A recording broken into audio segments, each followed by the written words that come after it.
नमस्कार दोस्तों, स्वागत है हमारे YouTube चैनल में। दोस्तों, आज की इस वीडियो में हम बात करने वाले हैं 8, 9 और 10 जुलाई मीन राशि के महाराशि फल के बारे में। दोस्तों, अगर आज की इस वीडियो को आप नहीं देख पाते तो दोस्तों कल सुबह से आप बहुत ही ज्यादा पछताते।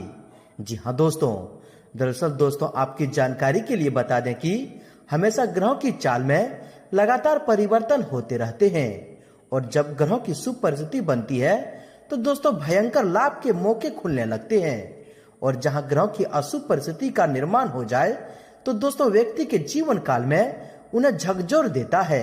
न चाहकर भी उन्हें समस्याओं का सामना करना पड़ता है।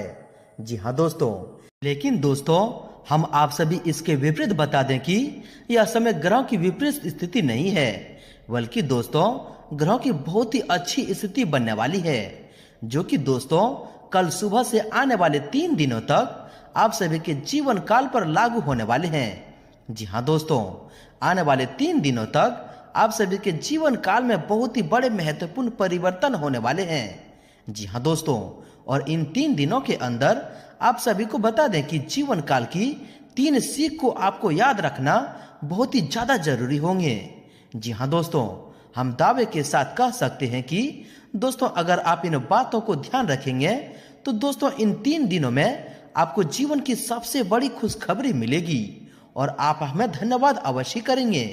जी हाँ दोस्तों, हम यह बात दावे के साथ इसलिए कहते हैं क्योंकि दोस्तों इन बातों को अगर आप सुन लेंगे, समझ लेंगे तो दोस्तों यकीन दिलाते हैं कि आप जीवन काल में ऐसे ही सफल हो जाएंगे जैसे आप सोचते थे।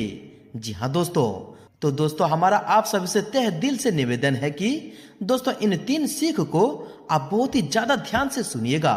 जी हाँ दोस्तों, साथ ही साथ दोस्तों इनमें आप सभी महत्वपूर्ण जानकारी को भी जानेंगे कि आने वाले 3 दिनों के अंदर आपको कौन कौन से क्षेत्रों को लेकर सावधान रहने होंगे, कौन से कार्य आपके लिए भाग्यशाली होंगे और किन किन क्षेत्रों में आपको कार्य करने से लाभ की प्राप्ति होगी। भगवान भोलेनाथ के असीम आशीर्वाद से आपके घर के माहौल में, पारिवारिक जीवन में, स्वास्थ्य, बिजनेस, व्यापार में आपके प्रत्येक क्षेत्र में क्या क्या सुधार होंगे, तो दोस्तों अंत तक देखिएगा। उससे पहले दोस्तों जो भगवान भोलेनाथ के सच्चे भक्त इस वीडियो को देख रहे हैं, दोस्तों भोले भंडारी के सभी सच्चे भक्त इस वीडियो को एक प्यारा सा लाइक जरूर करें और कमेंट बॉक्स में सच्चे मन से, सच्चे हृदय भाव से जय भोलेनाथ, जय महाकाल जरूर ही लिख दें। दोस्तों भगवान भोलेनाथ की असीम कृपा आपके और आपके पूरे परिवार को प्राप्त होगा। खुशियां आना आपके घर में प्रारंभ हो जाएंगे और 3 दिनों के अंदर आप सभी को जबरदस्त लाभ होगा। इस बात की फुल गारंटी है, बस आपको श्रद्धा विश्वास रखनी है।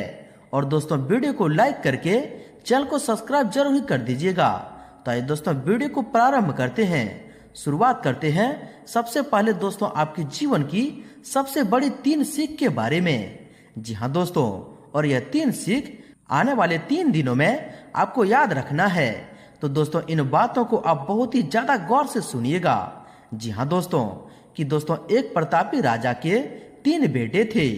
उन्हें सुयोग बनाने के लिए राजा उनकी शिक्षा दीक्षा की सर्वश्रेष्ठ व्यवस्था की। राजा अपने बेटों को हर विद्या में बेहतर और पारंगत बनाया। राजा चाहता था कि उसके पुत्र ही उसके राज्य की बागडोर संभाले। जब राजा बूढ़ा हो गया तो उसने अपने सभी पुत्रों को अपने पास बुलाया। उसने कहा, पुत्र, हमारे राज्य में नाशपाती का एक भी पेड़ नहीं है, इसलिए मैं चाहता हूँ कि तुम सभी एक पेड़ की खोज में जाओ और वापस आकर मुझे यह बताओ कि वह कैसा होता है। लेकिन राजा ने एक शर्त भी रखी कि उनके तीनों बेटे अलग अलग और 4-4 माह के अंतराल में जाएंगे। इसके बाद तीनों आकर एक साथ प्रश्न का उत्तर देंगे। तीनों बच्चों ने एक साथ इस बात को स्वीकार किया। राजा का बड़ा बेटा सबसे पहले गया, उसके बाद मंझला और सबसे आखिरी में सबसे छोटा बेटा गया। सभी अपनी अपनी खोज करके पिता के पास वापस आए। राजा ने सभी से बारी बारी से पूछा कि बताओ वृक्ष कैसा होता है। सबसे बड़े बेटे ने उत्तर दिया और कहा कि पेड़ बहुत अजीब है, उसमें न कोई पत्ती न कोई फल, वह एकदम सूखा है। यह सुन तुरंत ही मंझले बेटे ने कहा, नहीं तो वृक्ष तो बहुत ही हरा भरा होता है, लेकिन उसमें फल नहीं लगते हैं। बस यही एक बड़ी कमी है। यह सुन तुरंत ही सबसे छोटा बेटा बोला, मेरे दोनों बड़े भाई किसी अन्य वृक्ष को देखकर आ गए हैं। नाशपाती का पेड़ तो हरा भरा होता है, फलों से लदा हुआ होता है, मैंने खुद देखा है। तीनों बेटे अपनी अपनी बात पर अड़ गए। तब उनके पिता ने कहा कि जो तुमने देखा उसे ही सत्य मानो, वास्तव में वही सत्य है। तुम तीनों नाशपाती का ही वृक्ष देखकर आए हो। जो तुमने बताया है वह उसी वृक्ष के बारे में है, लेकिन तुमने अलग अलग मौसम में उसे देखा है। राजा की बात सुनकर तीनों पुत्र एक दूसरे का चेहरा देखने लगे। राजा आगे कहने लगा, पुत्र, मैंने जानबूझकर तुम तीनों को अलग अलग मौसम में भेजा था। ऐसा मैंने तुम्हें जीवन की एक गहरी सीख देने के लिए किया था। पहली, किसी भी चीज को एक बार देख या जांच कर उसके बारे में पूरी जानकारी प्राप्त नहीं होती है। किसी भी व्यक्ति या वस्तु के बारे में पूरी जानकारी प्राप्त करने के लिए उसका अवलोकन लंबे समय तक करना पड़ता है। किसी के बारे में राय जल्दी नहीं बनानी चाहिए। दूसरी, हर मौसम हमेशा एक सा नहीं रहता। नाशपाती के वृक्ष पर जब भी मौसम का प्रभाव पड़ता है तो कभी वह सूखा तो कभी हरा भरा हो जाता है। ऐसे ही जीवन के उतार चढ़ाव में सुख दुख, सफलता असफलता का दौर आता है। ऐसे में हमको भी हिम्मत बनाए रखनी होती है। मौसम की तरह बुरा समय भी गुजर जाता है। और तीसरी सीख है कि विवाद में तब तक नहीं पड़ना चाहिए जब तक आपको दूसरे के पक्ष के बारे में ना पता हो। दूसरा का पक्ष सुनना बेहद ही जरूरी है। इससे व्यक्ति का ज्ञान वर्धन होता है। जी हाँ दोस्तों, तो दोस्तों इन 3 सीख को आप अपने जीवन काल में हमेशा याद रखें। जी हाँ दोस्तों, उम्मीद करते हैं कि यह ज्ञान की बातें आपको पसंद आई हो, इन्हें आप समझ पाए हैं। तो दोस्तों कमेंट करके हमें जरूर ही बताइएगा और कमेंट बॉक्स में लिख दें जय श्री कृष्ण, राधे राधे। तो आइए दोस्तों इसी के साथ बात करते हैं कि आने वाले 3 दिनों के अंदर जो ग्रहों की शुभ स्थिति बनने वाली है, इनके अनुसार आपके घर के माहौल में, पारिवारिक जीवन में, स्वास्थ्य, बिजनेस, व्यापार में आपको प्रत्येक क्षेत्र में कौन कौन से सुधार होने वाले हैं। भगवान भोलेनाथ आपको कौन कौन से बड़ी खुशखबरी देने वाले हैं। तो चलिए दोस्तों बात करते हैं पूरे विस्तार से। दोस्तों इन 3 दिनों के पहले दिन से आपके लिए कुछ विशेष रहेगा। नया सीखने की चाहत आपके अनुभव को और अधिक बढ़ाएगा। कोई भी समस्या होने पर अनुभवी लोगों का सहयोग मिलेगा। आपका तनाव भी दूर होगा। राजनीतिक व सामाजिक संपर्क सूत्र आपके लिए बहुत ही फायदेमंद साबित होंगे। अपने किसी भी काम में दूसरे की मदद लिए बिना अपनी योग्यता पर ही विश्वास रखें तो ज्यादा बेहतर होगा। उत्तम ग्रह गोचर बना हुआ है। घर में उचित व्यवस्था बनाए रखने की कोशिश कामयाब भी होंगे। आपका आत्मविश्वास नई उम्मीद और आशाओं को बहुत ही जागृत करेगा। दोस्तों इन सावन के महीने में भगवान भोलेनाथ आपको ऐसे 3 क्षेत्रों से खुशखबरियां देने वाले हैं कि दोस्तों आप कभी सपने में भी नहीं सोचे होंगे, और वह खुशखबरी आपके अच्छे कर्मों का फल होगा। जी हाँ दोस्तों इन दिनों में भगवान की कृपा से आपकी किस्मत में कुछ जादू जैसा होने वाला है। गृह स्थिति और भाग्य आपके पक्ष में है। अपने संपर्क सूत्रों को और अधिक मजबूत करें। कोई राजनीतिक उपलब्धि प्राप्त हो सकती है जिससे समाज में आपका रुतबा बढ़ेगा। साथ ही आय में भी वृद्धि होगी। सगे संबंधियों का सहयोग और स्नेह आपके ऊपर बना रहेगा। आज निश्चित ही आपको कोई खुशखबरी मिलने वाली है। दिन मन मुताबिक तरीके से व्यतीत होगा जिससे मन प्रवृत्त रहेगा। अगर प्रॉपर्टी खरीद संबंधी कोई योजना बन रही है तो पहले उसका वास्तु आदि द्वारा परीक्षण करवा लें। तो अपनी कार्य प्रणाली गुप्त रूप से करने पर आशातीत सफलता मिलेगी। कहीं से कोई शुभ समाचार भी प्राप्ति हो सकते हैं। बड़े बुजुर्गों का आशीर्वाद स्नेह आप पर बना रहेगा तथा उनके मार्गदर्शन पर अमल करना आपकी ग्रोथ में सहायक रहेंगे। दिन बहुत ही व्यस्तम और मेहनत वाला रहेगा और आपको अपने कामों में सफलता मिलेगी। फाइनेंस संबंधी काम समय पर पूरे हो जाएंगे। संतान की तरफ से भी कोई शुभ समाचार मिलने से घर में सुखनामा माहौल रहेगा। दोस्तों कोई पूर्व नियोजित योजना आज बड़ी आसानी और आपके अनुकूल तरीके से हल हो जाएगी। सोसाइटी की गतिविधियों में आपकी किसी को सलाह का विशेष सम्मान दिया जाएगा।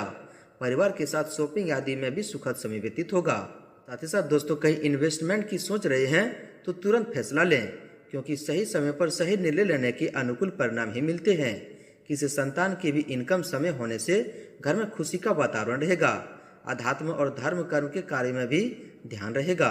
इनके साथ साथ दोस्तों आपको इन दिनों में कुछ सावधानियां भी देखकर चलनी होगी। दूसरों के व्यक्तिगत मामलों में हस्तक्षेप ना करें पड़ोसियों के साथ कहासुनी होने की आशंका है, जिसकी वजह से आपकी मान हानि हो सकती है। विद्यार्थी वर्ग अपनी पढ़ाई के प्रति लापरवाही न करें।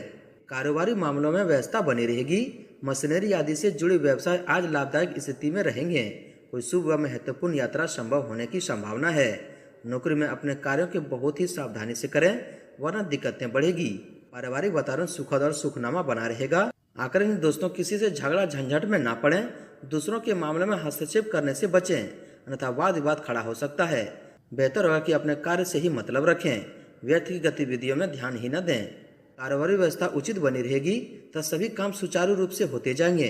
नौकरी पेशा व्यक्तियों को भी कोई उपलब्धि मिलने के योग बने हुए हैं। बॉस तथा उच्च अधिकारियों का भी सहयोग बना रहेगा। साथ ही साथ पारिवारिक मामलों में ज्यादा दखल अंदाजी न करें। दूसरों से ज्यादा उम्मीद रखने की बजाय अपने स्वभाव को बदलें। दोस्तों, इन तरक्की को देखकर आपके जलन की भावना से कोई रिश्तेदार ही आपके पीठ पीछे अफवाह फैला सकते हैं, परंतु अपने गुस्से पर कंट्रोल करके शांतिपूर्ण तरीके से काम लें तो परिस्थितियां ठीक हो जाएगी। पारिवारिक मामलों में भी ज्यादा टोका टाकी न करें। वहीं दोस्तों, आपके लव लाइफ के बारे में बात करें तो अविवाहित व्यक्तियों के लिए भी कोई अच्छा रिश्ता आने से परिवार में सुखनामा माहौल रहेगा। प्रेम संबंधों में निकटता बढ़ेगी। पति पत्नी के बीच कुछ मनमुटाव जैसी स्थिति बनी रहेगी। माहौल सुखनामा बनाने के लिए कुछ मनोरंजन व उपहार देने संबंधी कार्यक्रम बनाएं। आपके स्वास्थ्य के बारे में बात करें तो खांसी जुकाम जैसी समस्या रहेगी। ज्यादा पोल्यूशन और मौसम के बदलाव से अपना बचाव रखना बहुत ही जरूरी है। मौसम के बदलाव का असर स्वास्थ्य पर पड़ेगा। लापरवाही बिल्कुल न बरतें और उचित इलाज लें। वहीं दोस्तों, आप बात करते हैं आपके उपाय के बारे में। दोस्तों, भगवान शिव जी का आशीर्वाद पाना चाहते हैं तो पूजा के दौरान शिव जी को जल चढ़ाएं और उसमें गंगा जल जरूर मिलाएं। साथ ही भगवान शिव के सामने घी का दीपक जलाएं और उन्हें चंदन का टीका लगाएं। सोमवार के दिन भगवान शिव की पूजा करते समय शिव चालीसा और शिवाष्ट का पाठ अवश्य करें। इससे भगवान भोलेनाथ प्रसन्न होकर जातक की हर मनोकामना पूर्ण करते हैं। साथ ही दोस्तों, सोमवार के दिन 5 पत्ते वाले बेलपत्र अवश्य चढ़ाएं। चलिए दोस्तों, बात करते हैं आपका भाग्यशाली रंग और भाग्यशाली अंक क्या है। दोस्तों, आपका भाग्यशाली रंग पिंक है और भाग्यशाली अंक 8 है। दोस्तों, भगवान भोलेनाथ का आशीर्वाद आप सभी को प्राप्त हो। सच्चे दिल से कमेंट बॉक्स में जय महाकाल जय भोलेनाथ जरूर लिखें और वीडियो को लाइक शेयर जरूर करें।